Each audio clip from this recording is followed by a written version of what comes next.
Research की दुनिया में ਜਿਹੜੇ ਨਾਮ ਕਮਾਉਣ ਵਾਲੇ ਸਿੱਖ ਨੇ ਬਹੁਤ ਘੱਟ ਨੇ। ਬੇहद ਮਾਣ ਮਹਿਸੂਸ ਹੁੰਦਾ ਹੋਏਗਾ। ਵਾਹਿਗੁਰੂ ਦੀ ਦਿੱਤੀ ਦਸਤਾਰ ਹੈ। ਦਸਤਾਰ ਸਾਡੀ ਸਪੈਸ਼ਲ ਪਹਿਚਾਨ ਹੈ। 50,000 ਅਟੈਂਡੈਂਸ ਦੇ ਵਿੱਚ ਸਿੱਖ ਦਸਤਾਰ ਦੇ ਨਾਲ ਹੁੰਦਾ ਤਾਂ ਸਾਰੇ ਉਹੀ ਕਹਿੰਦੇ ਕਿ ਦੈਟ ਇਜ਼ ਡਾਕਟਰ ਸਿੰਘ। ਕੌਣ ਬੂਸਟ ਕਰਨ ਵਾਲਾ ਸੀ ਤੁਹਾਨੂੰ, ਕੌਣ ਦੱਸਣ ਵਾਲਾ ਸੀਗਾ? ਪੇਰੈਂਟਸ ਦਾ ਸਪੋਰਟ ਬਹੁਤ ਇੰਪੋਰਟੈਂਟ ਹੈ। Once you give your best no matter which field you are in you will be on the top। ਉਹਨਾਂ ਬੱਚਿਆਂ ਨੂੰ ਤੁਸੀਂ ਕੀ ਕਹਿਣਾ ਚਾਹੋਗੇ ਜੋ ਇਸ ਨੂੰ ਗੱਲ ਨੂੰ ਲੈ ਕੇ ਬੈਠਦੇ ਨੇ ਕਿ ਸਾਡੀ ਦਸਤਾਰ, ਸਾਡੇ ਜਿਹੜੇ ਕੇਸ ਨੇ, ਦਾੜੀ ਹੈ, ਸਾਡੇ ਲਈ ਹਰਡਲ ਹੈ? 30 ਤੋਂ ਉੱਪਰ ਦੇਸ਼ ਮੈਂ ਘੁੰਮ ਚੁੱਕਾ ਹਾਂ। ਹਰ ਜਗ੍ਹਾ ਮੈਂ ਲੈਕਚਰਸ ਦਿੱਤੇ। I get positive comments. Turban is my identity, it's not a hurdle for me. America ਵਿੱਚ ਸਿੱਖ ਅੱਜ ਅੱਗੇ ਨਹੀਂ ਆ ਪਾ ਰਹੇ, ਕੈਪੀਟਲ ਹਿਲ ਖਾਲੀ ਹੈ। ਆਪਣੀ ਕਮਿਊਨਿਟੀ ਦੇ ਲੋਕਾਂ ਨੂੰ ਅੱਗੇ ਆਉਣਾ ਪਏਗਾ। We want people who are well educated, good leaders. ਗੁਰਦੁਆਰਿਆਂ ਵਿੱਚ ਇਲੈਕਸ਼ਨ ਨਹੀਂ ਹੋਣੀ ਚਾਹੀਦੀ, ਸਿਲੈਕਸ਼ਨ ਹੋਣੀ ਚਾਹੀਦੀ ਹੈ। We need good people on both side. We need a balance. ਬਿਲਕੁਲ। ਇੱਕ ਸਾਈਡ ਹੀ ਚੰਗੇ, ਇੱਕ ਸਾਈਡ ਬੁਰੇ, ਤਾਂ ਫਿਰ ਵੀ ਲੜਾਈ ਪੱਕਾ ਹੋਏਗੀ। ਦੋਨੋਂ ਸਾਈਡ ਚੰਗੇ ਹੋਣਗੇ ਤਾਂ ਹੀ ਅੱਗੇ ਵਧਾਂਗੇ, ਚਾਹੇ ਆਪਣਾ ਪੰਜਾਬ ਹੋਵੇ, ਚਾਹੇ ਇੱਥੇ ਦੇ ਗੁਰਦੁਆਰੇ ਹੋਣ।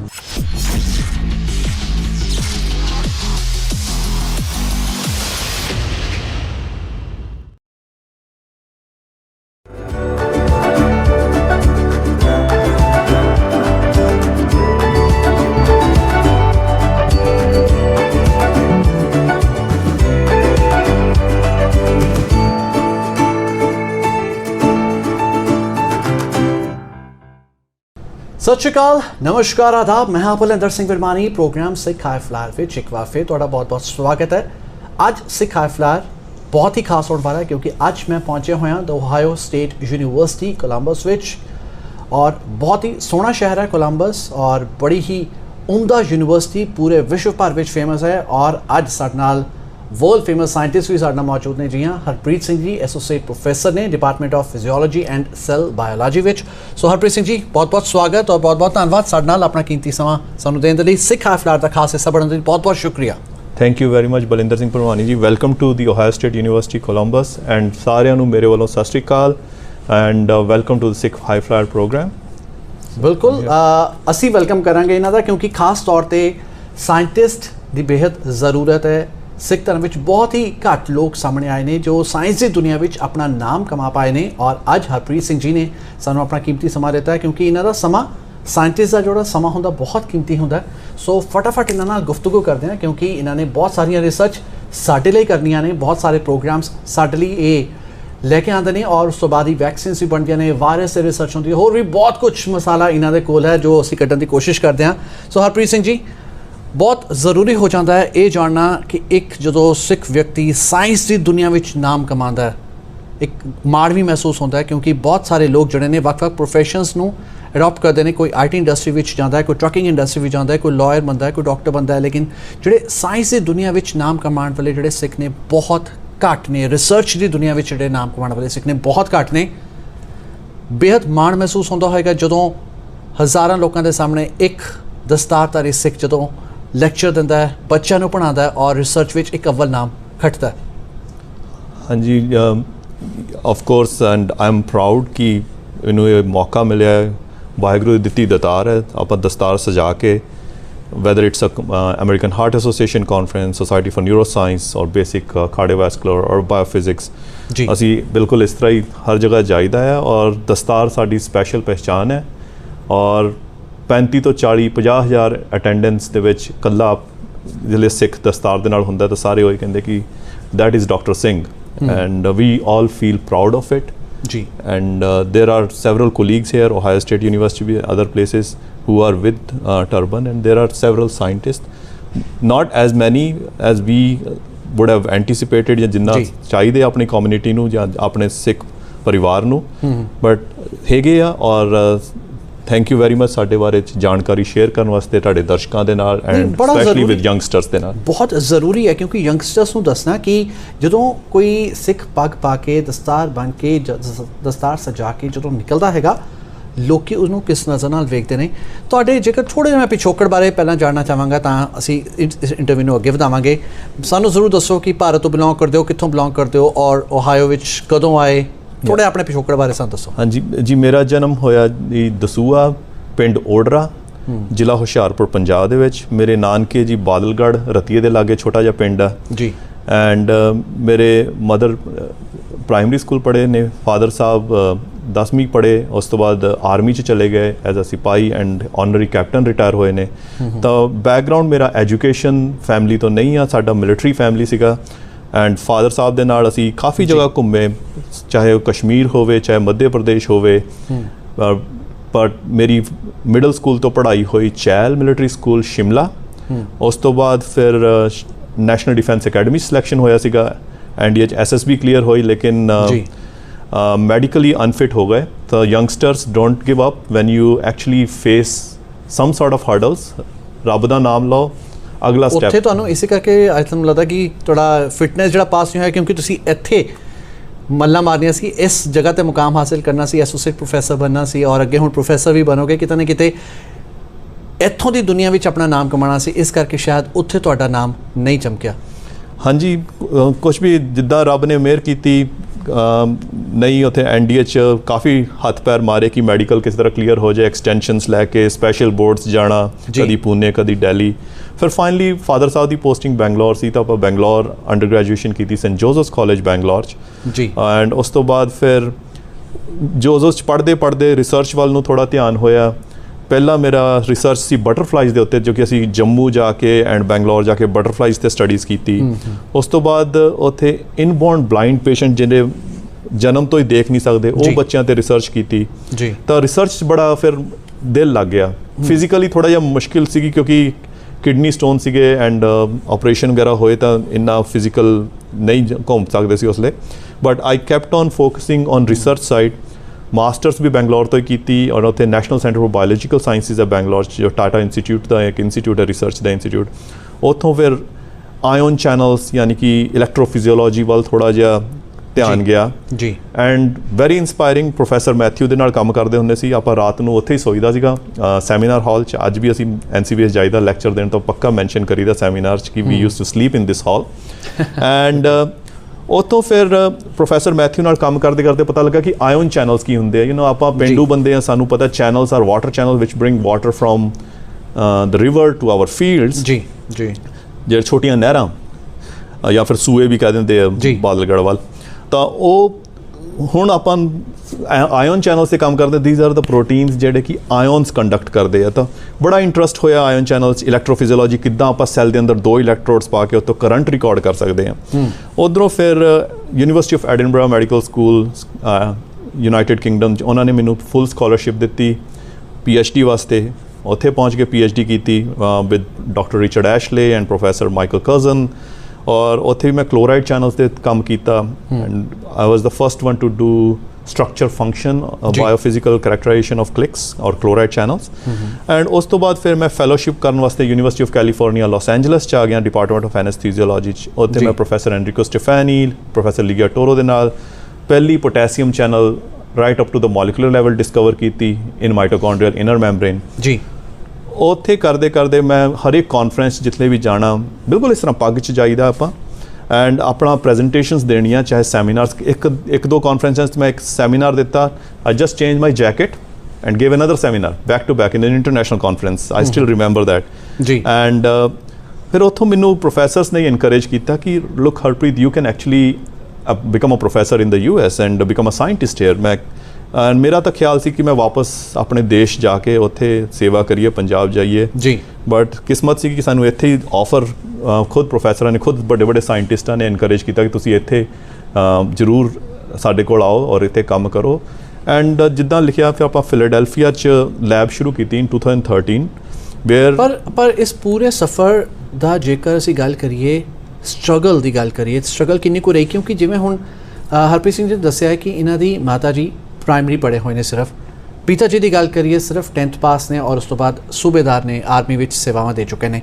ਸੋ ਇੱਕ ਲੜਕਾ ਜਿਸ ਦੇ ਘਰ ਵਿੱਚ ਬਹੁਤ ਜ਼ਿਆਦਾ ਪੇਰੈਂਟਸ ਪੜ੍ਹੇ ਲਿਖੇ ਨਹੀਂ ਸੀ, ਅੱਜ ਉਹ ਓਹਾਇਓ ਸਟੇਟ ਯੂਨੀਵਰਸਿਟੀ ਵਿੱਚ ਐਜ਼ ਏ ਐਸੋਸੀਏਟ ਪ੍ਰੋਫੈਸਰ ਹੈ। ਨਾ ਸਿਰਫ ਕਿਸੇ ਪੰਜਾਬ ਦੇ ਕਿਸੇ ਸਰਕਾਰੀ ਸਕੂਲ 'ਚ ਨਹੀਂ ਪੜ੍ਹਾ ਰਿਹਾ, ਓਹਾਇਓ ਸਟੇਟ ਯੂਨੀਵਰਸਿਟੀ ਵਿੱਚ ਬੱਚਿਆਂ ਨੂੰ ਪੜ੍ਹਾ ਰਿਹਾ, ਬੱਚਿਆਂ ਨੂੰ ਇਸ ਲਾਇਕ ਬਣਾ ਰਿਹਾ ਕਿ ਉਹ ਵੀ ਅੱਗੇ ਵਧਣ ਅਤੇ ਪ੍ਰੋਫੈਸਰ ਬਣਨ। ਔਰ ਨਾ ਸਿਰਫ ਆਪਣੀ ਕਮਿਊਨਿਟੀ ਦੇ ਬੱਚਿਆਂ ਨੂੰ ਬਲਕਿ ਹੋਰਨਾਂ ਕਮਿਊਨਿਟੀ ਦੀ, ਵਾਈਟ ਕਮਿਊਨਿਟੀ ਦੀ, ਬਲੈਕ ਕਮਿਊਨਿਟੀ ਦੇ ਬੱਚਿਆਂ ਨੂੰ ਪੜ੍ਹਾ ਰਿਹਾ। ਵਾਕਈ ਇੱਕ ਸ਼ਲਾਘਾਯੋਗ ਕਦਮ ਤਾਂ ਹੈ, ਲੇਕਿਨ ਕੀ ਬਹੁਤ ਸੌਖਾ ਸੀ ਇੱਥੇ ਤੱਕ ਪਹੁੰਚਣਾ? ਨਹੀਂ ਜੀ, ਸੌਖਾ ਨਹੀਂ ਸੀਗਾ ਮੈਨੂੰ। ਹੁਣ ਵੀ ਮੰਮੀ ਜੀ ਵੀ ਦੱਸਦੇ ਹੁੰਦੇ ਆ, ਮੇਰੇ ਮਮ ਸਾਈਕਲ ਤੇ ਜਾਂਦੇ ਹੁੰਦੇ ਸੀਗੇ ਜਿੱਲੇ ਸਾਡੇ ਡੈਡ ਫੌਜ ਸੀਗੇ ਜੀ। ਤਾਂ ਮਮ 2 ਪ੍ਰਾਇਮਰੀ ਪੜ੍ਹੇ ਆ, ਬਟ ਉਹਨਾਂ ਨੇ ਬਹੁਤ ਆਪਣੀ ਪੂਰੀ ਸਾਡੇ ਨਾਲ ਆਪਣੀ ਕੋਸ਼ਿਸ਼ ਰੱਖੀ। ਸਾਈਕਲ ਤੇ ਲਿਜਾਣਾ, ਚਾਹੇ ਠੰਡ ਹੋਵੇ, ਪੰਜਾਬ ਦੀ ਠੰਡ 'ਚ ਵੀ ਸਾਈਕਲ ਤੇ ਸਾਨੂੰ ਸਕੂਲ ਛੱਡ ਕੇ ਆਉਣਾ, ਵਾਪਸ ਲਿਜਾਣਾ। ਫਾਦਰ ਸਾਹਿਬ ਤਾਂ ਬਾਰਡਰ ਤੇ ਹੁੰਦੇ ਸੀ, ਫਿਰ ਫਾਦਰ ਸਾਹਿਬ ਨੇ ਪੂਰਾ ਆਪਣਾ ਸਾਥ ਦਿੱਤਾ। ਅਸੀਂ ਜਿੱਦਲੇ ਕਿਹਾ ਕਿ ਅਸੀਂ ਇਹ ਪੜ੍ਹਨਾ ਹੈ ਤਾਂ ਉਹਨਾਂ ਨੇ ਕਿਹਾ ਸ਼ੋਰ, ਮੈਂ ਤੁਹਾਡੇ ਨਾਲ ਹਾਂ, ਤੁਸੀਂ ਜੋ ਕਰਨਾ ਕਰੋ। ਕਦੀ ਇਹ ਨਹੀਂ ਕਿਹਾ ਕਿ ਇਹ ਨਹੀਂ ਕਰਨਾ, ਇਹ ਕਰੋ। ਉਹਨਾਂ ਨੇ ਕਿਹਾ ਠੀਕ ਹੈ, NDA ਜਾਓ, ਮਿਲਟਰੀ ਸਕੂਲ ਜਾਣਾ ਜਾਓ। ਇੱਕ ਇੰਸਪੀਰੇਸ਼ਨ ਸਾਡੇ ਦਾਦਾ ਜੀ, ਸਾਡੇ ਫਾਦਰ ਸਾਹਿਬ ਉਹ ਰਹੇ ਆ। ਮਦਰ ਸਾਡੇ ਬੜਾ ਸਪੋਰਟ ਰੱਖੀ, ਪੂਰਾ ਫੁੱਲ ਆਫ ਲਾਈਫ। ਤੇ ਯੈਸ, ਸਟਰਗਲ ਸੀਗਾ, ਕਿਉਂਕਿ ਮੈਂ ਕਿਸੇ ਕੋਲ ਜਾ ਕੇ ਇਹ ਨਹੀਂ ਪੁੱਛ ਸਕਦਾ ਸੀ ਕਿ ਵੀ ਸਾਇੰਟਿਸਟ ਕਿੱਦਾਂ ਬਣਾ ਜਾਂ ਫਿਰ ਪ੍ਰੋਫੈਸਰ ਕਿੱਦਾਂ ਬਣਾ। ਤਾਂ ਉਹ 'ਚ ਕੀ ਹੁੰਦਾ ਕਿ ਪੇਰੈਂਟਸ ਦਾ ਸਪੋਰਟ ਬਹੁਤ ਇੰਪੋਰਟੈਂਟ ਹੈ। ਜਸਟ ਸਪੋਰਟ ਰੱਖਿਆ। Thanks to my military school, ਮੇਰੇ ਕੋਲੀਗਸ ਜਿਹੜੇ ਟੀਚਰ ਸੀਗੇ, ਉਹਨਾਂ ਨੇ ਵੀ ਕਾਫੀ ਸਾਇੰਸ ਦੇ ਟੀਚਰ ਹਮੇਸ਼ਾ ਤੋਂ ਇਨਕਰੇਜ ਕਰਦੇ ਸੀਗੇ। Even though it's a military school, 303.22 guns ਚਲਾਉਣਾ ਸੀ ਸਕੂਲ 'ਚ ਹੀ ਸਿੱਖ ਲਿਆ ਸੀਗਾ। ਲੇਕਿਨ ਐਟ ਦਾ ਸੇਮ ਟਾਈਮ ਸਾਡੇ ਜਿਹੜੇ ਟੀਚਰ ਹੁੰਦੇ ਸੀ ਕੈਮਿਸਟਰੀ ਫਿਜ਼ਿਕਸ ਦੇ, ਗੁਰਪਾਲ ਸਿੰਘ ਤੋਮਰ ਸਰ ਹੁੰਦੇ ਸੀ ਫਿਜ਼ਿਕਸ ਦੇ, ਅੱਜ ਵੀ ਮੈਨੂੰ ਯਾਦ ਉਹਨਾਂ ਨਾਮ। ਉਹਨਾਂ ਨੇ ਪ੍ਰੋਬਲਮਸ ਦੇਣੀਆਂ ਬੋਰਡ 'ਤੇ, ਆਪਾਂ ਨੂੰ ਸੋਚਣ ਨੂੰ ਮਜਬੂਰ ਕਰਨਾ। ਗੋਲਾ ਬਣਾ ਕੇ ਇਹ ਕਹਿਣਾ ਕਿ ਦੱਸੋ ਕੀ ਆ। ਕੋਈ ਬੱਚਾ ਕਹੇਗਾ 0, ਕੋਈ ਬੱਚਾ ਕਹੇਗਾ ਅਰਥ। That's the difference. ਇੱਕ ਗੋਲੇ ਨੂੰ ਤੁਸੀਂ ਕਿਸ ਤਰ੍ਹਾਂ ਦੇਖਦੇ ਹੋ। ਤਾਂ ਉੱਥੋਂ ਸਾਇੰਸ ਦੀ ਸੀਗੀ ਕਿ ਮੈਂ ਸਾਇੰਸ ਕਰੂੰਗਾ, ਅੰਦਰੋਂ ਇੱਕ ਜਨੂਨ ਜਿਹਾ। ਘਰ ਵਿੱਚ ਮਾਪੇ ਪੜ੍ਹੇ ਲਿਖੇ ਜ਼ਿਆਦਾ ਨਾ ਹੋਣ, ਜ਼ਿਆਦਾ ਉਹਨਾਂ ਨੂੰ ਟੈਕਨੋਲੋਜੀ ਦੀ ਸਮਝ ਨਾ ਹੋਵੇ, ਪੜ੍ਹਾਈ ਦੀ ਸਮਝ ਨਾ ਹੋਵੇ, ਉਹਨਾਂ ਦਾ ਇੱਕ ਬੱਚਾ ਸਾਇੰਸ ਵਿੱਚ ਅਵਲ ਕਰ ਰਿਹਾ ਹੋਵੇ, ਕਿਸ ਤਰ੍ਹਾਂ ਤੁਹਾਨੂੰ ਪਤਾ ਚੱਲਿਆ ਕਿ ਮੈਨੂੰ ਬੈਂਗਲੌਰ ਜਾਣਾ ਚਾਹੀਦਾ ਹੈ, ਉਸ ਤੋਂ ਬਾਅਦ ਮੇਰਾ ਰਸਤਾ ਖੁੱਲੇਗਾ ਅਮਰੀਕਾ ਦਾ? ਕਿਉਂਕਿ ਬਹੁਤ ਸਾਰੇ ਬੱਚੇ ਵਾਈਂਡ ਅਪ ਇੱਥੇ ਹੀ ਕਰ ਜਾਂਦੇ ਕਿ ਨਹੀਂ, ਸਾਡੇ ਮਾਪਿਆਂ ਨੇ ਕੁਝ ਨਹੀਂ ਕੀਤਾ ਤੇ ਅਸੀਂ ਵੀ ਨਹੀਂ ਕੁਝ ਕਰ ਪਾਵਾਂਗੇ ਜ਼ਿੰਦਗੀ ਵਿੱਚ। ਕਈ ਵਾਰ ਬੱਚੇ ਉੱਥੇ ਹੀ ਮਾਯੂਸ ਹੋ ਜਾਂਦੇ ਆ। ਪਰ ਕੌਣ ਬੂਸਟ ਕਰਨ ਵਾਲਾ ਸੀ ਤੁਹਾਨੂੰ, ਕੌਣ ਦੱਸਣ ਵਾਲਾ ਸੀਗਾ? ਕਿਉਂਕਿ ਉਸ ਜ਼ਮਾਨੇ ਵਿੱਚ ਨਾ ਤਾਂ ਕੰਪਿਊਟਰ ਜ਼ਿਆਦਾ ਹੁੰਦੇ ਸੀ ਜੋ ਤੁਸੀਂ ਗੂਗਲ 'ਤੇ ਸਰਚ ਕਰ ਲਓ ਔਰ ਤੁਹਾਨੂੰ ਪਤਾ ਚੱਲ ਜਾਏਗਾ ਕਿ ਤੁਸੀਂ ਇਹ ਕੋਰਸ ਕਰ ਸਕਦੇ ਹੋ, ਤਾਂ ਜਾ ਕੇ ਤੁਸੀਂ ਓਹਾਇਓ ਸਟੇਟ ਯੂਨੀਵਰਸਿਟੀ ਦੇ ਕਿਸੇ ਐਸੋਸੀਏਟ ਪ੍ਰੋਫੈਸਰ ਦੀ ਰੈਂਕ 'ਤੇ ਆਓਗੇ। ਸੋ ਕੌਣ ਦੱਸਣ ਵਾਲਾ ਸੀ? ਤਾਂ ਦੱਸਣ ਵਾਲੇ ਇਸ ਤਰ੍ਹਾਂ ਸੀਗਾ ਕਿ ਜਿੱਲੇ ਅਸੀਂ ਸਕੂਲ ਪੜ੍ਹਦੇ ਹੁੰਦੇ ਸੀਗੇ ਸ਼ਿਮਲੇ ਚੈਲ, ਕਰਨਲ ਮੈਨੀ ਹੁੰਦੇ ਸੀਗੇ। ਉਹਨਾਂ ਨੇ ਕਿਹਾ ਕਿ ਲਾਈਫ ਇੱਕ ਸਰਕਲ ਹੈ, ਤੁਸੀਂ ਕੰਫਰਟ ਲੈਵਲ 'ਚ ਰਹਿ ਸਕਦੇ ਹੋ ਜੀ, only if you put N extra effort you can go out of the comfort level. ਉਹਨਾਂ ਨੇ ਵੱਡਾ ਸਰਕਲ ਬਣਾਇਆ ਸੀ ਜਿਸਲੇ ਅਸੀਂ 12ਵੀਂ 'ਚ ਹੁੰਦੇ ਸੀਗੇ ਜੀ। ਤਾਂ ਉਹ ਮੇਰੇ ਦਿਮਾਗ 'ਚ ਬੈਠ ਗਿਆ ਕਿ NDA ਮੇਰਾ ਨਹੀਂ ਹੋਇਆ। ਮੈਂ ਰੋਇਆ। ਮੇਰੇ ਫਾਦਰ ਸਾਹਿਬ ਮੈਨੂੰ ਪੂਨੇ ਵੀ ਲੈ ਕੇ ਜਾਂਦੇ ਰਹੇ, ਸੈਂਟਰਲ ਹਸਪੀਟਲ, ਉੱਥੇ ਜਿਹੜਾ ਹੈਗਾ ਕਮਾਂਡ ਹਸਪੀਟਲ, ਕਿ ਮੈਡੀਕਲ ਕਿਸੇ ਤਰ੍ਹਾਂ ਹੋ ਜਾਏ, ਬਟ ਨਹੀਂ ਹੋਇਆ। ਤਾਂ ਫਿਰ ਲੇਕਿਨ ਮੈਨੂੰ ਉਹ ਸਰਕਲ ਯਾਦ ਰਿਹਾ ਕਿ I have to break that circle, go out of my comfort zone. National Centre for Biological Sciences Bangalore, ਜਿੱਥੇ ਕਿ ਪ੍ਰੋਫੈਸਰ ਮੈਥਿਊ ਦੀ ਲੈਬ 'ਚ ਮੈਨੂੰ ਓਪਰਚੁਨਿਟੀ ਮਿਲੀ ਰਿਸਰਚ ਦੇਖਣ ਦੀ ਜੀ, ਜਾਂ ਫਿਰ ਸੈਂਟ ਜੋਜ਼ਫਸ ਕਾਲਜ ਜਿੱਥੇ ਮੈਂ ਪਹਿਲਾਂ ਤਿਤਲੀਆਂ ਦਾ ਪ੍ਰੋਜੈਕਟ ਕੀਤਾ। ਆਈ ਰੀਅਲੀ ਫੈਲਟ ਕਿ research is something which I really enjoy, and ਉਹ ਮੈਨੂੰ ਇੰਸਪੀਰੇਸ਼ਨ ਮਿਲੀ। ਘਰਦਿਆਂ ਨੇ ਮੇਰਾ ਜੋ ਸਾਥ ਦਿੱਤਾ ਹੈ ਕਿ ਮੈਨੂੰ ਰੋਕਿਆ ਨਹੀਂ ਕਿਸੇ ਜਗ੍ਹਾ ਤੋਂ। ਉਹਨਾਂ ਨੇ ਬੜਾ ਐਨਕਰੇਜ ਕੀਤਾ ਕਿ ਕਰਨਾ ਚਾਹੁੰਦਾ ਹੈ ਜੰਪ ਮਾਰ, ਕੋਈ ਗੱਲ ਨਹੀਂ। ਉਹ ਜ਼ਿਆਦਾ ਪੜ੍ਹ ਲਿਖ ਨਹੀਂ ਪਾਏ, ਇਸ ਕਰਕੇ ਉਹਨੂੰ ਲੱਗਿਆ ਕਿ ਸਾਡਾ ਬੱਚਾ ਅਗਰ ਕਿਸੇ ਵੀ ਮੁਕਾਮ ਤੱਕ ਪਹੁੰਚਣਾ ਚਾਹੁੰਦਾ ਅਸੀਂ ਉਹਦੀ ਹੱਲਾਸ਼ੇਰੀ ਦੇਈਏ ਉਹਨਾਂ ਨੂੰ। ਹਾਂਜੀ, ਔਰ ਮਾਂ ਪਿਓ ਦਾ ਇਹੀ ਫਰਜ਼ ਹੈ ਕਿ ਆਪਣੇ ਬੱਚਿਆਂ ਨੂੰ ਨਾ ਜੋ ਕਰਨਾ ਚਾਹੁੰਦੇ ਕਰਨ ਦਿਓ। ਡੋਂਟ ਪੁੱਟ ਅ ਪ੍ਰੈਸ਼ਰ ਕਿ ਤੁਸੀਂ ਬਸ ਇੰਜੀਨੀਅਰਿੰਗ ਬਣ ਜਾਓ ਜਾਂ ਫਿਰ ਸਿਰਫ ਕੈਨੇਡਾ ਚਲੇ ਜਾਓ ਜਾਂ ਫਿਰ ਬਾਹਰ ਜਾ ਕੇ ਕੁਝ ਕਰ ਲਓ।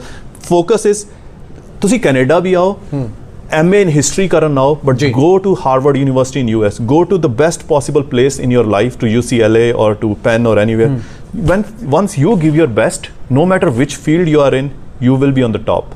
ਮੈਂ ਤਾਂ ਇਹ ਕਹਿਣਾ, ਕਿਉਂਕਿ ਸਾਡਾ ਫਿਊਚਰ ਜੋ ਹੈ, ਸਾਡੇ ਫਿਊਚਰ ਇੰਜੀਨੀਅਰ, ਸਾਡੇ ਫਿਊਚਰ ਡਾਕਟਰ, ਸਾਇੰਟਿਸਟ ਪੰਜਾਬ ਤੋਂ ਜਿੰਨੇ ਵੀ ਹੈ, we want them to be here. We want them to get trained here, go around the world and spread the knowledge, spread the message and do something good for the humanity. Harpreet ji, ਇੱਥੇ ਮੈਂ ਬਹੁਤ ਖੁੱਲ੍ਹੇ ਦਿਲ ਨਾਲ ਤੁਹਾਨੂੰ ਇੱਕ ਸਵਾਲ ਕਰਨਾ ਚਾਹਾਂਗਾ, ਕਿਉਂਕਿ ਬਹੁਤ ਸਾਰੇ ਐਸੇ ਪੰਜਾਬੀ ਬੱਚੇ, ਸਿੱਖ ਬੱਚੇ ਐਸੇ ਹੈਗੇ ਨੇ ਜਿਨ੍ਹਾਂ ਨੂੰ ਲੱਗਦਾ ਹੈ ਕਿ ਸਾਡੀ ਜਿਹੜੀ ਦਸਤਾਰ ਹੈਗੀ ਹੈ, ਸਾਡੇ ਜਿਹੜੇ ਕੇਸ ਹੈਗੇ ਨੇ, ਇਹ ਸਾਡੇ ਲਈ ਸਟਰਗਲ ਬਣਨਗੇ, ਸਾਡੇ ਲਈ ਹਰਡਲਸ ਬਣਨਗੀਆਂ।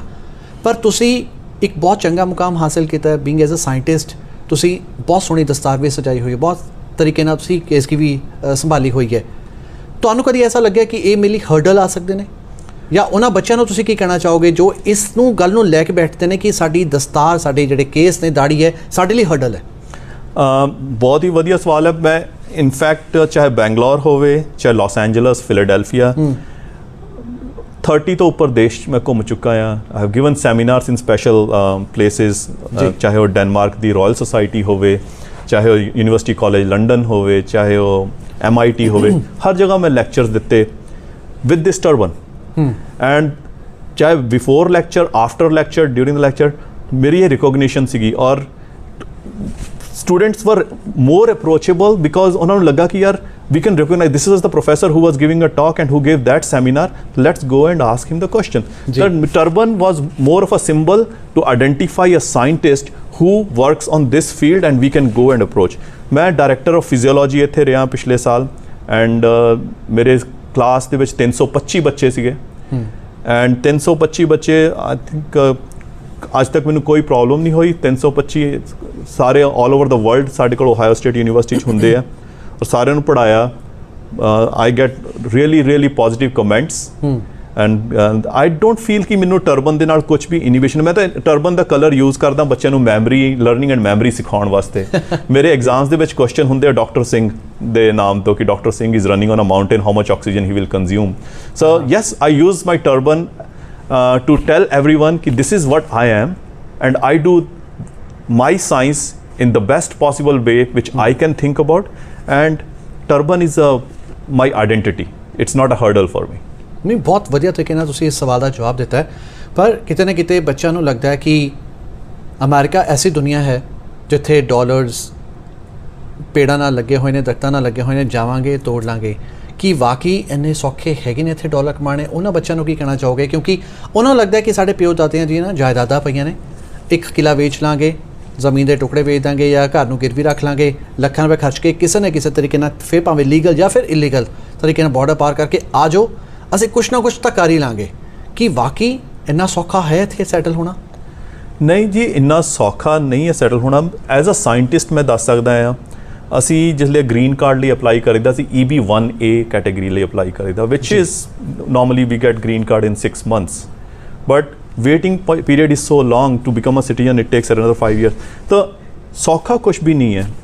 मैं तो हमेशा यही अपनी जी कम्यूनिटी में यही कहना चाहना है कि अगर तुसी अपने फील्ड दी बेस्ट करोगे, इत्थे तुसी डॉलर्स दे नाल रिस्पैक्ट भी कमाओगे, अपनी कम्यूनिटी की आइडेंटिटी भी बढ़ाओगे।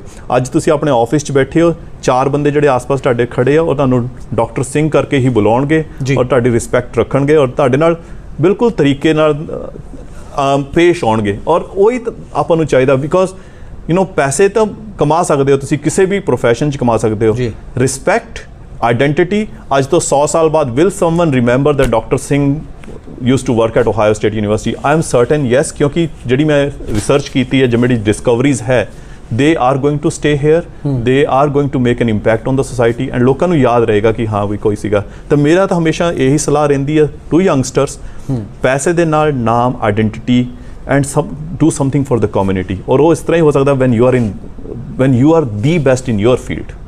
पर हरप्रीत जी, कम्यूनिटी ਲਈ ਤੁਸੀਂ ਬੜਾ ਵਧੀਆ ਗੱਲ ਕੀਤੀ ਕਿ ਕਮਿਊਨਿਟੀ ਲਈ ਸਾਨੂੰ ਕੁਝ ਕਰਨਾ ਚਾਹੀਦਾ ਹੈ, ਪਰ ਕਿਤੇ ਨਾ ਕਿਤੇ ਸਾਡੇ ਯੰਗਸਟਰਸ ਨੂੰ ਘਰ ਵਿੱਚ ਇਹ ਤਾਂ ਸਿਖਾਇਆ ਜਾਂਦਾ ਕਿ ਤੁਸੀਂ ਡਾਕਟਰ ਬਣੋ, ਤੁਸੀਂ ਇੰਜੀਨੀਅਰ ਬਣੋ, ਲਾਇਰ ਬਣੋ, ਐਂਟਰਪ੍ਰੈਨਿਓਰ ਬਣੋ ਜਾਂ ਕੋਈ ਹੋਰ ਪ੍ਰੋਫੈਸ਼ਨ ਅਪਣਾ ਲਓ ਜਾਂ ਸਪੋਰਟਸ ਇੰਡਸਟਰੀ ਵਿੱਚ ਚਲੇ ਜਾਓ। ਪਰ ਕਦੀ ਵੀ ਪੇਰੈਂਟਸ ਆਪਣੇ ਬੱਚਿਆਂ ਨੂੰ ਇਹ ਨਹੀਂ ਕਹਿੰਦੇ ਕਿ ਤੁਸੀਂ ਲੀਡਰ ਬਣੋ, ਤੁਸੀਂ ਦੇਸ਼ ਦੀ ਕਮਾਂਡ ਸੰਭਾਲੋ, ਤੁਸੀਂ ਗੁਰਦੁਆਰਾ ਮੈਨੇਜਮੈਂਟ ਨੂੰ ਸੰਭਾਲੋ, ਤੁਸੀਂ ਮੈਂਬਰ ਪਾਰਲੀਮੈਂਟ ਬਣੋ ਜਾਂ ਸੈਨੇਟਰ ਵਿੱਚ ਜਾਓ।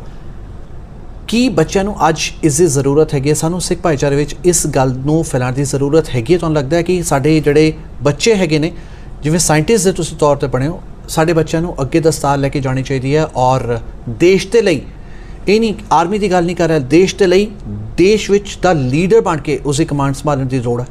ਡੈਫੀਨੇਟਲੀ, ਪੱਕਾ ਜੀ, ਬਹੁਤ ਜ਼ਿਆਦਾ ਲੋੜ ਹੈ। ਮੈਂ ਬਹੁਤ ਛੋਟੇ ਲੈਵਲ ਤੋਂ ਦੱਸਦਾ, ਮੈਂ ਇੱਥੇ ਮੈਡੀਕਲ ਸਕੂਲ ਦੀ ਸਿਲੈਕਸ਼ਨ ਕਮੇਟੀਜ਼ 'ਤੇ ਬੈਠਦਾ ਹਾਂ, ਸਾਇੰਟਿਸਟ ਦੀ ਸਿਲੈਕਸ਼ਨ ਕਮੇਟੀਜ਼ 'ਤੇ ਬੈਠਦਾ ਹਾਂ, ਐਂਡ ਯੂ ਨੋ ਲੀਡਰਸ਼ਿਪ ਜੋ ਹੈ ਇੱਕ ਡੈਫੀਨੇਟ ਕ੍ਰਾਈਟੇਰੀਆ ਹੈ। ਅਸੀਂ ਕਈ ਵਾਰ ਲੈਕਚਰਸ ਦੇਣ ਜਾਈਦਾ ਆ ਸੋਸ਼ਲ ਲੈਵਲ 'ਤੇ, ਤਾਂ ਸਾਡੇ ਕੋਲ ਏਸ਼ੀਅਨ ਓਰੀਜਨ ਦੇ ਪੇਰੈਂਟਸ ਹਮੇਸ਼ਾ ਪੁੱਛਦੇ ਆ ਕਿ ਵਾਈ ਤੁਹਾਡੀਆਂ ਯੂਨੀਵਰਸਿਟੀਆਂ ਜੋ ਹੈ ਏਸ਼ੀਅਨਸ ਬੱਚਿਆਂ ਨੂੰ ਇੰਨਾ ਸਿਲੈਕਟ ਨਹੀਂ ਕਰਦੀਆਂ, GPA ਇੰਨਾ ਵਧੀਆ ਹੈ ਜਾਂ MCAT ਸਕੋਰ ਇੰਨਾ ਵਧੀਆ। ਤਾਂ ਅਸੀਂ ਹਮੇਸ਼ਾ ਇਹੀ ਕਹੀਦਾ ਕਿ you know leadership is also very important.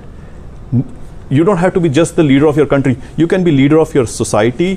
ਤੁਸੀਂ ਗੁਰਦੁਆਰੇ 'ਚ ਚਲ ਜਾਓ, ਚਾਹੇ ਆਪਣਾ ਮੌਸਕ ਚਲ ਜਾਓ, ਚਾਹੇ ਮੰਦਿਰ ਚਲ ਜਾਓ, ਆਪਣੀ ਕਮਿਊਨਿਟੀ ਬਣਾ ਲਓ। ਮੈਂ ਤਾਂ ਆਪਣੇ ਸਟੂਡੈਂਟਸ ਨੂੰ ਕਹਿੰਦਾ ਆ, Ohio State University is very famous for football. ਜਿਸਲੇ ਫੁੱਟਬਾਲ ਦਾ ਗੇਮ ਹੋ ਗਿਆ, ਟੀਮ ਬਣਾਓ, ਲੀਡਰ ਬਣੋ, ਸਫਾਈ ਕਰ ਦਿਓ।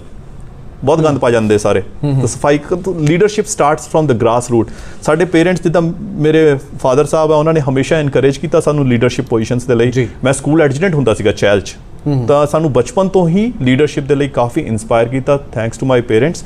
ਬਟ ਯੈਸ, ਸਾਰੇ ਪੇਰੈਂਟਸ ਨੂੰ ਚਾਹੀਦਾ ਕਿ ਆਪਣੇ ਬੱਚਿਆਂ ਨੂੰ ਸੋਸਾਇਟੀ 'ਚ ਇੱਕ ਲੀਡਰ ਵੀ ਬਣਾਉਣਾ ਬਹੁਤ ਜ਼ਰੂਰੀ ਹੈ। ਐਮਪੈਥੀ ਜ਼ਰੂਰੀ ਹੈ, ਲੀਡਰਸ਼ਿਪ ਜ਼ਰੂਰੀ ਹੈ, ਵੋਲੰਟੀਅਰ ਸਰਵਿਸਿਜ਼ ਦੇ ਨਾਲ ਸਭ ਕੁਝ ਬਹੁਤ ਹੀ ਜ਼ਿਆਦਾ ਇੰਪੋਰਟੈਂਟ ਹੈ ਪ੍ਰੋਫੈਸ਼ਨਲ ਐਂਡ ਪਰਸਨਲ ਸਪੇਸ ਦੇ ਲਈ। ਪਰ ਕਿਤੇ ਨਾ ਕਿਤੇ ਲੀਡਰ ਜਦੋਂ ਅਸੀਂ ਬਣਦੇ ਹਾਂ, ਨੈਗੇਟਿਵਿਟੀ ਜਿਹੜੀ ਹੈ ਸਾਡੇ ਨਾਲ ਚੱਲਦੀ ਹੈਗੀ ਹੈ, ਪੋਲੀਟਿਕਸ ਜਿਹੜੀ ਹੈ ਸਾਡੇ ਨਾਲ ਚੱਲਦੀ ਹੈਗੀ ਹੈ, ਕਿਉਂਕਿ ਪੋਲੀਟਿਕਸ ਨੂੰ ਹਮੇਸ਼ਾ ਨੈਗੇਟਿਵ ਸੈਂਸ ਵਿੱਚ ਜ਼ਿਆਦਾ ਲਿਆ ਜਾਂਦਾ ਅੱਜ ਕੱਲ੍ਹ, ਭਾਵੇਂ ਫਿਰ ਉਹ ਗੁਰਦੁਆਰਿਆਂ ਦੀ ਪੋਲੀਟਿਕਸ ਹੋਵੇ ਜਾਂ ਫਿਰ ਸ਼ਹਿਰ ਦੀ ਪੋਲੀਟਿਕਸ ਹੋਵੇ। ਕਿਤੇ ਨਾ ਕਿਤੇ ਸਿਆਸਤ ਜਿਹੜੀ ਹੈ ਅੱਜ ਭਾਰੀ ਹੁੰਦੀ ਜਾ ਰਹੀ ਹੈ। ਇਸੇ ਕਰਕੇ ਜਿਹੜਾ ਨੌਜਵਾਨ ਪੀੜ੍ਹੀ ਹੈਗੀ ਹੈ, ਨੌਜਵਾਨ ਪਨੀਰੀ ਹੈਗੀ ਹੈ, ਇਸ ਸਿਆਸਤ ਤੋਂ ਦੂਰ ਹੋਣਾ ਜ਼ਿਆਦਾ ਪਸੰਦ ਕਰਦੀ ਹੈ, ਕਿਉਂਕਿ ਉਹਨਾਂ ਨੂੰ ਲੱਗਦਾ ਕਿ ਸਾਡਾ ਆਪਣਾ ਚੰਗਾ ਪ੍ਰੋਫੈਸ਼ਨ ਚੱਲ ਰਿਹਾ, ਸਾਨੂੰ ਸੈਲਰੀ ਮਿਲ ਰਹੀ ਹੈ ਜਾਂ ਬਿਜ਼ਨਸ ਸਾਡਾ ਵਧੀਆ ਚੱਲ ਰਿਹਾ। ਸਿਆਸਤ ਵਿੱਚ ਜਾਵਾਂਗੇ, ਸਾਡੇ 'ਤੇ ਇਲਜ਼ਾਮ ਲੱਗਣਗੇ ਕਿ ਅਸੀਂ ਕੁਛ ਨਾ ਕੁਛ ਅਸੀਂ ਗਲਤ ਕੰਮ ਕਰ ਲਿਆ, ਅਤੇ ਸਾਡੇ ਪ੍ਰੋਫੈਸ਼ਨ ਵਿੱਚ ਉਹਦਾ ਰਿਐਕਟ ਅਸੀਂ ਹੋ ਸਕਦਾ, ਔਰ ਕਿਤੇ ਨਾ ਕਿਤੇ ਪ੍ਰੋਫੈਸ਼ਨ ਵਿੱਚ ਵੀ ਸਾਨੂੰ ਨਜ਼ਰਅੰਦਾਜ਼ ਕੀਤਾ ਜਾਏਗਾ ਸਾਡੇ ਲਈ। ਕੀ ਬੱਚਿਆਂ ਨੂੰ ਅੱਜ ਸਿਆਸਤ ਨੂੰ ਨੈਗੇਟਿਵ ਬਾਰੇ ਸੋਚਣ ਦੀ ਜ਼ਰੂਰਤ ਹੈ? ਮੈਂ ਜਿੰਨੇ ਵੀ ਮੇਰੇ ਫਰੈਂਡ ਸਰਕਲ ਸੀਗਾ ਜਾਂ ਮੇਰੇ ਰਿਸ਼ਤੇਦਾਰ ਸੀਗੇ, ਮੈਂ ਹਮੇਸ਼ਾ ਇੱਕੋ ਹੀ ਗੱਲ ਕਹਿੰਦਾ, no matter which party you join, ਕੋਈ ਵੀ ਸਿਆਸਤ ਦਲ ਜੁਆਇਨ ਕਰ ਲਓ, ਕਿਉਂਕਿ ਸਾਨੂੰ ਇਸ ਵਕਤ ਜ਼ਰੂਰਤ ਹੈ ਵਧੀਆ ਲੀਡਰਸ ਦੀ ਔਰ ਓਨੈਸਟ ਲੀਡਰਸ ਦੀ, no matter which party you are ਇਨ।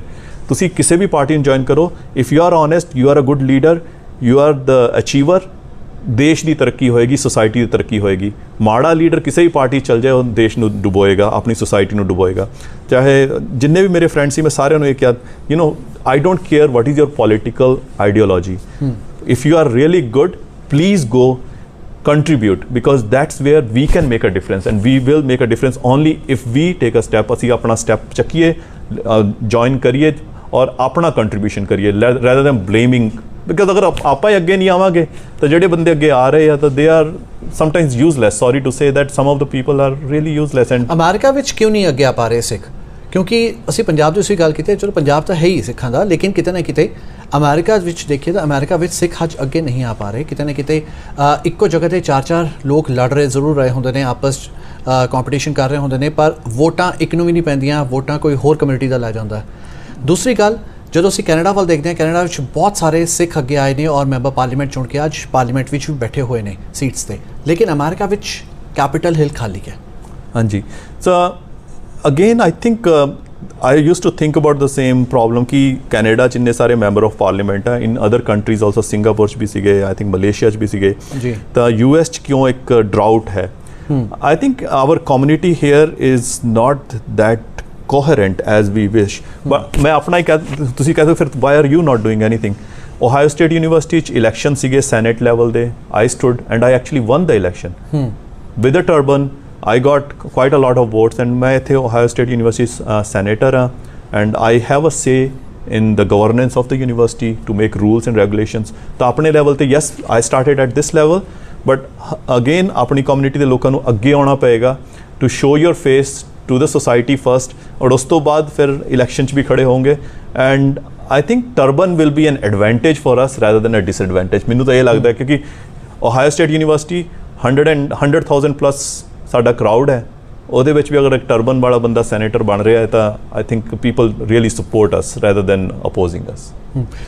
ਪਰ ਫਿਰ ਵੀ ਬੱਚੇ ਕਿਤੇ ਨਾ ਕਿਤੇ ਉਹਨਾਂ ਨੂੰ ਇਹ ਲੱਗਦਾ ਕਿ ਗੁਰਦੁਆਰਿਆਂ ਵਿੱਚ ਲੜਾਈ ਝਗੜੇ ਬਹੁਤ ਜ਼ਿਆਦਾ ਹੋ ਰਹੇ ਨੇ, ਪਗੜੀਆਂ ਉਛਾਲੀਆਂ ਜਾਂਦੀਆਂ ਨੇ। ਜਦੋਂ ਇੱਕ ਧੜਾ ਕਹਿੰਦਾ ਕਿ ਮੈਂ ਇਸ ਗੁਰਦੁਆਰਾ ਮੈਨੇਜਮੈਂਟ ਨੂੰ ਚਲਾਉਣਾ, ਦੂਜਾ ਧੜਾ ਕਹਿੰਦਾ ਮੈਂ ਚਲਾਉਣਾ, ਤਾਂ ਉੱਥੇ ਫਿਰ ਪਗੜੀਆਂ ਉਛਾਲੀਆਂ ਜਾਂਦੀਆਂ, ਤਲਵਾਰਾਂ ਵੀ ਕੱਢੀਆਂ ਜਾਂਦੀਆਂ। ਫਿਰ ਜਦੋਂ ਪੁਲਿਸ ਜੋੜਿਆਂ ਸਮੇਤ ਗੁਰਦੁਆਰਿਆਂ ਦੇ ਅੰਦਰ ਦਾਖਲ ਹੁੰਦੀ ਹੈ, ਬਹੁਤ ਵਾਇਰਲ ਵੀਡੀਓਜ਼ ਤੁਸੀਂ ਵੀ ਵੇਖੀਆਂ ਹੋਣਗੀਆਂ ਇਸ ਤਰ੍ਹਾਂ ਦੀਆਂ। ਕਿਤੇ ਨਾ ਕਿਤੇ ਅਸੀਂ ਕੀ ਮੈਸੇਜ ਪਹੁੰਚਾਉਣ ਦੀ ਕੋਸ਼ਿਸ਼ ਕਰ ਰਹੇ ਹਾਂ? ਕਿਉਂਕਿ ਧਾਰਮਿਕ ਕੇਂਦਰ ਇੱਕ ਸਿੱਖਿਆ ਦੇ ਇੱਕ ਮਿਆਰ ਨੂੰ ਉੱਚਾ ਚੁੱਕਣ ਲਈ ਹੁੰਦੇ ਨੇ, ਪਰ ਇਸ ਤਰ੍ਹਾਂ ਦੀਆਂ ਜਦੋਂ ਗਤੀਵਿਧੀਆਂ ਹੁੰਦੀਆਂ ਨੇ, ਸਾਨੂੰ ਕੀ ਸਿੱਖਣ ਲਈ ਅਸੀਂ ਮਜਬੂਰ ਹੋ ਰਹੇ ਹਾਂ ਔਰ ਕੀ ਸੁਨੇਹਾ ਦੇਣ ਦੀ ਕੋਸ਼ਿਸ਼ ਕਰ ਰਹੇ ਹਾਂ ਆਉਣ ਵਾਲੀ ਪਨੀਰੀ ਨੂੰ? ਦੇਖੋ, ਮੈਂ ਵੀ ਨੋਟਿਸ ਕੀਤਾ ਕਿ ਯੈਸ ਦੀਜ਼ ਪੋਲੀਟੀਕਲ ਇਸ਼ੂਜ਼ ਆਪਣੇ ਗੁਰਦੁਆਰਿਆਂ 'ਚ ਹੈਗੇ ਨੇ, ਵੀ ਐਕਨੋਲੇਜ ਇਟ, ਇਹ ਨਹੀਂ ਕਿ ਆਪਾਂ ਡਿਨਾਈ ਕਰਦੇ ਹਾਂ। ਬਟ ਅਗੇਨ ਮੇਰਾ ਤਾਂ ਇੱਥੇ ਵੀ, ਚਾਹੇ ਮੈਂ ਫਿਲਾਡੈਲਫੀਆ ਗੁਰਦੁਆਰਾ ਸੀਗਾ ਜਾਂ ਆਪਣੇ ਲਾਸ ਐਂਜਲਸ ਦੇ ਗੁਰਦੁਆਰੇ ਸੀਗੇ ਜਾਂ ਇੱਥੇ ਸੀਗੇ, again we want people who are well educated, good leaders to get elected into this committees ਜੀ, and those who are committed toward service. So ਜਿਸਲੇ ਵੋਟਿੰਗ ਜਾਂ ਇਲੈਕਸ਼ਨਸ ਵੀ ਹੁੰਦੇ, ਸਾਡੇ ਇੱਥੇ ਕੋਲੰਬਸ ਗੁਰਦੁਆਰੇ 'ਚ ਵੀ ਇਲੈਕਸ਼ਨ ਹੁੰਦੇ, so vote for someone who is more reliable rather than who is just interested in politics. ਇੱਕ ਜਦੋਂ ਆਪਣਾ ਥੱਲਿਓਂ ਬੇਸ ਕਲੀਅਰ ਹੋਣਾ ਸ਼ੁਰੂ ਹੋ ਜਾਏਗਾ ਨਾ ਕਿ honest and hard-working, dedicated people become leaders, then ਆਪਣੇ ਆਪ ਇਹ ਲੜਾਈਆਂ ਝਗੜੇ ਸਭ ਖਤਮ ਹੋਣੇ ਸ਼ੁਰੂ ਹੋ ਜਾਣਗੇ। ਦੇਰ ਆਰ ਸਮ ਗੁਰਦੁਆਰਾ ਜਿੱਥੇ ਜਿਹੜੀ ਉਹ ਕਮੇਟੀਜ਼ ਬਣਦੀ ਹੈ ਉਹ ਸਹਿਬ ਸਮਿਤੀ ਨਾਲ ਬਣ ਜਾਂਦੀ ਹੈ, ਇਲੈਕਸ਼ਨ ਦੀ ਲੋੜ ਹੀ ਨਹੀਂ ਪੈਂਦੀ। ਬਿਲਕੁਲ। ਤਾਂ ਉਹ ਜਿਹੜੇ ਲੀਡਰਸ ਆ ਉਹ ਬਹੁਤ ਵਧੀਆ, ਉਹ ਸਾਰਿਆਂ ਨੂੰ ਨਾਲ ਲੈ ਕੇ ਚੱਲਦੇ ਆ। ਤਾਂ I think what we need to do is youth specially, I still remember, ਮੈਂ ਐਗਜ਼ੈਕਟ ਲੋਕੇਸ਼ਨ ਨਹੀਂ ਦੱਸੂੰਗਾ, ਦੇਰ ਵਾਜ਼ ਅ ਪਲੇਸ ਜਿੱਥੇ ਸਾਨੂੰ ਥੋੜ੍ਹਾ ਜਿਹਾ ਅਨੋਇੰਸ ਹੋਇਆ ਕਿ ਹਰ ਹਫਤੇ ਜਿਹੜਾ ਲੰਗਰ ਸੀ ਕਾਫੀ ਸੋਫਿਸਟੀਕੇਟਡ ਹੁੰਦਾ ਸੀ, ਪਨੀਰ ਐਂਡ ਕਾਫੀ ਵਧੀਆ ਵਧੀਆ ਪਕਵਾਨ ਬਣਦੇ ਸੀਗੇ। ਜੀ ਜੀ। ਤਾਂ the fight was who will make better and more sophisticated langar than the normal. ਤਾਂ ਆਪਣੇ ਬਾਬਿਆਂ ਨੇ ਤਾਂ ਕਿਹਾ ਦਾਲ ਫੁਲਕਾ ਹੋਣਾ ਚਾਹੀਦਾ। So group of students took over and I think 4 ਜਾਂ 5 ਹਫ਼ਤਿਆਂ ਲਈ ਉਹਨਾਂ ਨੇ ਬਸ ਦਾਲ ਦੇ ਲੰਗਰ ਲਗਾਤਾ ਜੀ। ਜੀ। And things change for good. Students took the initiative, ਗੁਰਦੁਆਰੇ ਨੂੰ ਲੰਗਰ ਦੀ ਤਰ੍ਹਾਂ ਚਲਾਇਆ ਗਿਆ, ਲੰਗਰ ਨੂੰ ਲੰਗਰ ਦੀ ਤਰ੍ਹਾਂ ਚਲਾਇਆ ਗਿਆ ਹੈ, ਔਰ ਬਿਲਕੁਲ ਹੈਲਦੀ ਫੂਡ ਰੱਖਿਆ ਗਿਆ ਇੱਥੇ। ਐਂਡ ਜਿਹੜੇ ਸੋਫਿਸਟੀਕੇਟਡ ਚੀਜ਼ਾਂ ਬਣਦੀਆਂ ਸੀ, ਕੋਲਡ ਡਰਿੰਕਸ ਰੱਖਦੇ ਸੀ, ਉਹ ਹਟਾ ਕੇ ਜਲ, ਦਾਲ, ਫੁਲਕਾ ਬਸ ਇਹ ਰੱਖਦੇ। ਔਰ ਬਹੁਤ ਵਧੀਆ ਗੁਰਦੁਆਰਾ ਕਮੇਟੀ ਨੇ ਵੀ ਰਿਸਪੌਂਡ ਕੀਤਾ ਉਸ ਨੂੰ, ਐਂਡ ਉਹ ਬੱਚਿਆਂ ਨੂੰ ਹੁਣ ਵੀ ਉਹ ਬੱਚੇ ਇਨੀਸ਼ੀਏਟਿਵ ਲੈਂਦੇ ਆ ਉੱਥੇ, ਔਰ ਪੂਰਾ ਕੰਟਰੋਲ ਕਰਦੇ ਕਮੇਟੀਜ਼ ਨੂੰ ਕਿ ਉੱਥੇ ਕਿਸ ਤਰ੍ਹਾਂ ਰਿਸਪੌਂਸ ਆਉਣਾ ਚਾਹੀਦਾ ਹੈ। ਸੋ ਤੁਸੀਂ ਮੰਨਦੇ ਹੋ ਕਿ ਗੁਰਦੁਆਰਿਆਂ ਵਿੱਚ ਇਲੈਕਸ਼ਨ ਨਹੀਂ ਹੋਣੀ ਚਾਹੀਦੀ, ਸਿਲੈਕਸ਼ਨ ਹੋਣੀ ਚਾਹੀਦੀ ਹੈ? ਸਿਲੈਕਸ਼ਨ ਹੋਣੀ ਚਾਹੀਦੀ ਹੈ, ਆਪਣੇ ਗੁਰਦੁਆਰਿਆਂ ਦੇ ਵਿੱਚ ਸਿਲੈਕਸ਼ਨ ਹੋਣੀ ਚਾਹੀਦੀ ਹੈ। ਅਗਰ ਤੁਸੀਂ ਇਲੈਕਸ਼ਨ ਕਰਨਾ ਵੀ ਚਾਹੁੰਦੇ ਹੋ, ਸ਼ੁਰੂਆਤ ਇੰਨਾ ਆਪਾਂ ਇਮੀਡੀਏਟ ਚੇਂਜ ਨਹੀਂ ਕਰ ਸਕਦੇ। ਇਲੈਕਸ਼ਨ ਦੇ ਲਈ ਵੀ ਸਾਨੂੰ ਵਧੀਆ ਬੰਦੇ ਚਾਹੀਦੇ ਦੋਨੋਂ ਪਾਸਿਓਂ। If a student think I am more towards Republican side, ਠੀਕ ਹੈ, ਤੁਸੀਂ ਖੜੇ ਹੋ ਰਿਪਬਲਿਕਨ ਬਣ ਜਾਓ। More towards Democrat side, be a Democrat, but you know those are opinions. We need good people on both sides. We need a balance. ਬਿਲਕੁਲ। ਇੱਕ side ਹੀ ਚੰਗੇ, ਇੱਕ ਸਾਈਡ ਬੁਰੇ, ਤਾਂ ਫਿਰ ਵੀ ਲੜਾਈ ਪੱਕਾ ਹੋਏਗੀ। ਦੋਨੋਂ ਸਾਈਡ ਚੰਗੇ ਹੋਣਗੇ ਤਾਂ ਹੀ ਅੱਗੇ ਵਧਾਂਗੇ, ਚਾਹੇ ਆਪਣਾ ਪੰਜਾਬ ਹੋਵੇ, ਚਾਹੇ ਇੱਥੇ ਦੇ ਗੁਰਦੁਆਰੇ ਹੋਣ। ਨਫ਼ਰਤੀ ਲੜਾਈ ਨਹੀਂ ਹੋਣੀ ਚਾਹੀਦੀ, ਹੈਲਦੀ ਫਾਈਟ ਹੋਣੀ ਚਾਹੀਦੀ ਹੈ। ਹੈਲਦੀ ਫਾਈਟ ਹੋਣੀ ਚਾਹੀਦੀ ਹੈ। ਔਰ ਇੱਥੇ ਅਸੀਂ ਸਾਇੰਟਿਸਟ ਆ। ਮੇਰਾ ਪਿਛਲੇ ਹਫ਼ਤੇ ਕਾਫੀ ਵੱਡੀ ਡਿਸਕਵਰੀ ਸੀ ਕਲੋਰਾਈਡ ਚੈਨਲਸ ਦੀ, ਉਹ ਆਇਆ ਪੇਪਰ, ਐਂਡ ਬਾਕੀ ਸਾਇੰਟਿਸਟ ਵੀ ਕੰਪੀਟ ਕਰਦੇ ਆ, and we discuss with each other कि okay I'm publishing this, और वो peer reviewers ਆ ਮੇਰੇ ਜੀ, ਉਹ ਰਿਵਿਊ ਕਰਨਗੇ, ਮੈਨੂੰ ਕਿਲ ਨਹੀਂ ਕਰਨਗੇ, ਮੈਨੂੰ ਉਹ ਸਪੋਰਟ ਕਰਨਗੇ, ਔਰ ਮੈਨੂੰ ਮੇਰੀ ਸਾਇੰਸ ਨੂੰ ਇੰਪਰੂਵ ਕਰਨਗੇ by asking very difficult questions. And yes, as a scientist I am answerable because I don't want to sell something wrong ਜੀ। ਤਾਂ that's what is required in our society. ਅਸੀਂ as a scientist we always go through something called peer review, ਬਹੁਤ ਹੀ ਘੱਟ fields 'ਚ ਹੁੰਦਾ peer review, and peer review is what makes us better, I think, scientists and better citizens. ਬਹੁਤ ਵਧੀਆ ਤੁਸੀਂ ਉਮਦਾ ਗੱਲਾਂ ਕੀਤੀਆਂ ਨੇ, ਆਪਣੇ ਤਜਰਬੇ ਸਾਡੇ ਨਾਲ ਸਾਂਝੇ ਕੀਤੇ। ਹਰਪ੍ਰੀਤ ਜੀ, ਬਹੁਤ ਧੰਨਵਾਦ ਸਾਡੇ ਨਾਲ ਆਪਣਾ ਕੀਮਤੀ ਸਮਾਂ ਸ਼ੇਅਰ ਕਰਨ ਦੇ ਲਈ, ਕਿਉਂਕਿ ਬਹੁਤ ਜ਼ਰੂਰੀ ਹੋ ਜਾਂਦਾ ਹੈ ਜਦੋਂ ਤੁਹਾਡੇ ਵਰਗੇ ਇਨਸਾਨ ਜਦੋਂ ਓਹਾਇਓ ਸਟੇਟ ਯੂਨੀਵਰਸਿਟੀਜ਼ ਵਰਗੇ ਵੱਡੀਆਂ ਯੂਨੀਵਰਸਿਟੀਜ਼ ਵਿੱਚ ਐਜ਼ ਅ ਸਾਇੰਟਿਸਟ ਪਹੁੰਚਦੇ ਨੇ, ਐਜ਼ ਅ ਐਸੋਸੀਏਟ ਪ੍ਰੋਫੈਸਰ ਹੁੰਦੇ ਨੇ। ਬਹੁਤ ਸਾਰੀਆਂ ਤੁਸੀਂ ਗਤੀਵਿਧੀਆਂ ਨੂੰ ਤੁਸੀਂ ਡੇਲੀ ਦੇਖਦੇ ਹੈਗੇ ਹੋ, ਔਰ ਨਵੀਂ ਦੁਨੀਆ ਦੀ ਖੋਜ ਵਿੱਚ ਵੀ ਲੱਗੇ ਰਹਿੰਦੇ ਹੋ, ਔਰ ਸਾਡੇ ਤੱਕ ਵੀ ਬਹੁਤ ਸਾਰੀਆਂ ਚੀਜ਼ਾਂ ਪਹੁੰਚਾਉਂਦੇ ਹੋ। ਉਹਦੇ ਲਈ ਬਹੁਤ ਧੰਨਵਾਦ ਵੀ, ਔਰ ਬਹੁਤ ਸ਼ੁਕਰੀਆ ਸਾਨੂੰ ਆਪਣਾ ਕੀਮਤੀ ਸਮਾਂ ਦੇਣ ਦੇ ਲਈ। Thank you very much, and ਸਾਰਿਆਂ ਨੂੰ ਮੇਰੇ ਵੱਲੋਂ ਗੁੱਡ ਲੱਕ, ਐਂਡ ਕਦੀ ਵੀ ਕਿਸੇ ਨੂੰ ਕੋਈ ਕੁਐਸਚਨਸ ਹੋਵੇ, just find us and reach us. ਬਿਲਕੁਲ। ਸੋ ਇਹ ਸਨ ਹਰਪ੍ਰੀਤ ਸਿੰਘ ਜੀ, ਲਗਾਤਾਰ ਸਾਇੰਸ ਦੀ ਦੁਨੀਆ ਵਿੱਚ ਕਮਾਲ ਕਰ ਰਹੇ ਨੇ, ਔਰ ਜੇਕਰ ਤੁਸੀਂ ਇਹਨਾਂ ਤੱਕ ਪਹੁੰਚ ਕਰਨਾ ਚਾਹੋ ਤਾਂ ਬਿਲਕੁਲ ਕਰ ਸਕਦੇ ਹੋ। ਦੂਜੇ ਪਾਸੇ ਇਹਨਾਂ ਨੇ ਸਾਫ਼ ਤੌਰ 'ਤੇ ਇੱਕ ਖਾਸ ਸੁਨੇਹਾ ਦੇਣ ਦੀ ਕੋਸ਼ਿਸ਼ ਜ਼ਰੂਰ ਕੀਤੀ ਹੈ ਕਿ ਜੋ ਗੁਰਦੁਆਰਿਆਂ ਵਿੱਚ ਅੱਜ ਜ਼ਰੂਰਤ ਹੈ ਨਫ਼ਰਤੀ ਗੱਲਾਂ ਨੂੰ ਬਾਹਰ ਕੱਢਣ ਦੀ, ਕਿਉਂਕਿ ਇਲੈਕਸ਼ਨ ਦੀ ਥਾਂ ਜੇਕਰ ਸਿਲੈਕਸ਼ਨ ਹੋਏ ਤਾਂ ਮਾਹੌਲ ਲਗਾਤਾਰ ਸੁਧਰ ਸਕਦਾ ਹੈ। तो ऐसे साडा अज दा सिख हाई फ्लायर हरप्रीत सिंह जी असीं मिल के क्या सिख हाई फ्लायर। सो अगले हफ्ते एक होर शख्स नाल फिर तुहाडे रूबरू होवांगे। फिलहाल मैनू यानी बलंदर सिंह बिरमानी नूं दिओ इजाजत। धन्नवाद। Thank you.